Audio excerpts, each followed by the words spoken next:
Assalamualaikum geng. Hari ni kita cari kepah Kita cari kepah. Macam ni lah, macam biasalah. Kita cari kepah. Ni tempat-tempat dia lah. Tadi saya dah nampak satu ni. Ni ada satu nampak satu kat tepi-tepi batu macam ni, keliling dia ni semua kita boleh tengok lah. Biasa kalau ada pasir dia pun tak berapa keras Ni ada satu sini Ni ada satu. Dah dapat banyak juga ni.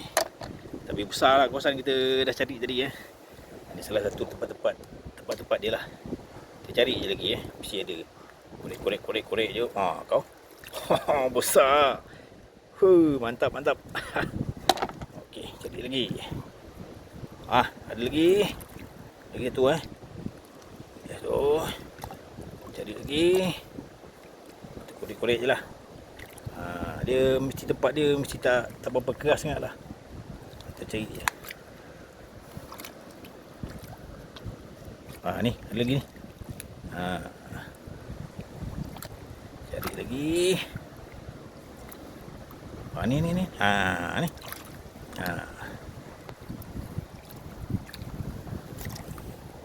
Tempat dia kita cari keliling-keliling dia. Mesti ada punya. Keliling-keliling dia. Kalau ada adalah kan. Tapi biasa kalau keliling batu ni dia tak berapa keras.